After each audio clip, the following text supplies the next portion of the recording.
Commander Zixthala watched the viewing screen with grim satisfaction as the transport vessel descended toward the blue-green planet below.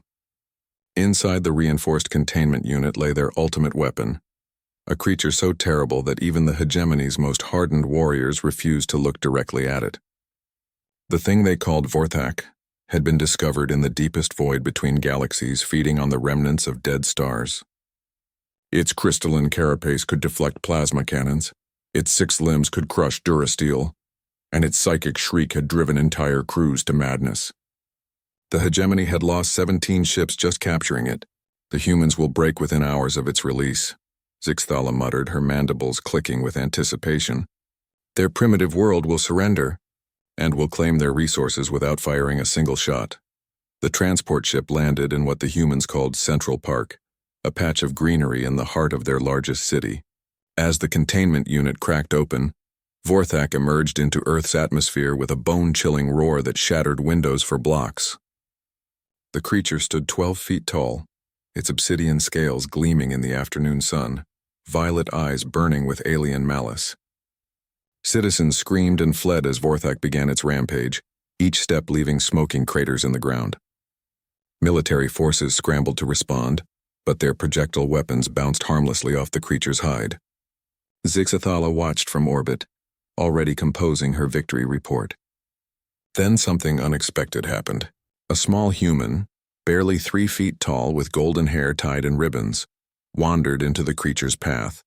She had apparently become separated from the fleeing crowd and now stood directly before the monster that had terrorized a dozen star systems.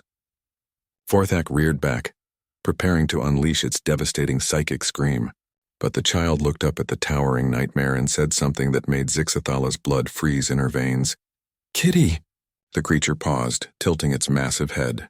The child, apparently a juvenile human called Emma based on the frantic calls of nearby adults, reached out with tiny hands and began petting Vorthak's armored snout. "Nice kitty," Emma cooed, completely unafraid. "You're just a big scared kitty, aren't you?"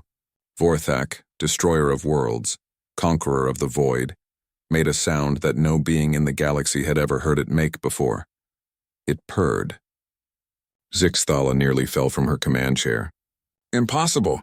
The creature's neural pathways are hardwired for destruction and rage, but Emma was now scratching behind what might generously be called Vorthak's ears, bony protrusions that crackled with bioelectric energy. The monster's terrifying roar had transformed into something almost musical.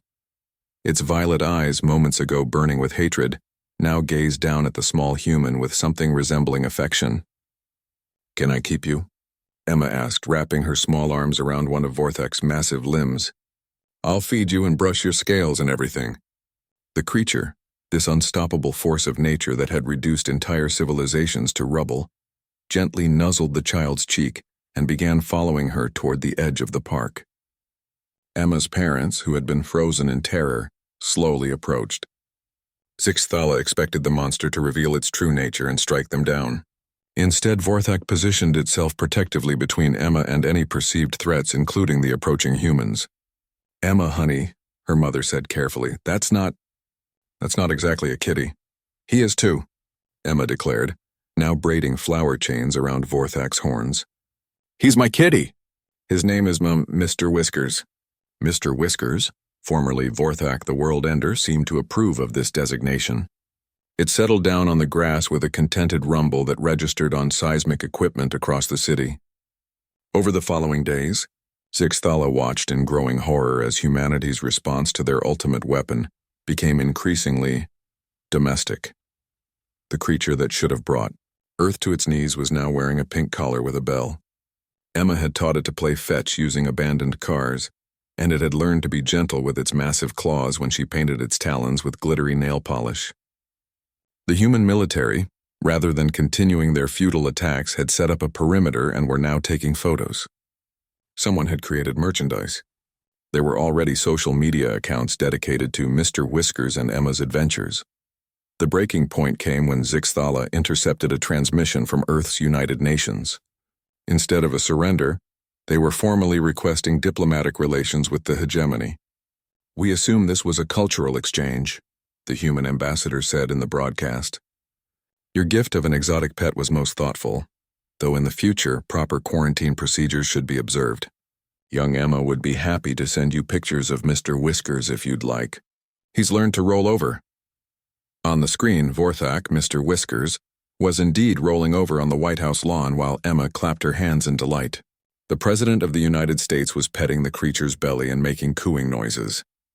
Zixthala destroyed the viewing screen with her plasma rifle. "Commander," her aide whispered nervously, "perhaps we should try a different approach with humanity?"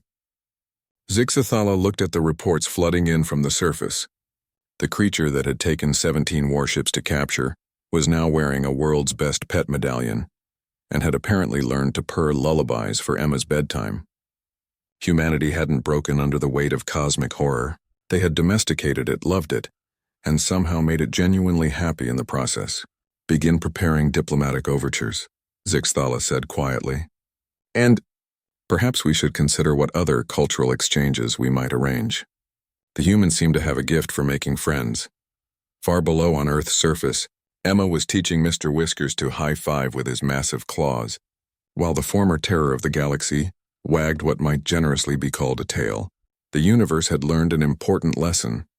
Never underestimate a species that could turn a monster into a beloved pet with nothing more than unconditional love and unlimited head scratches. The hegemony's invasion plans were quietly filed under miscellaneous and never spoken of again.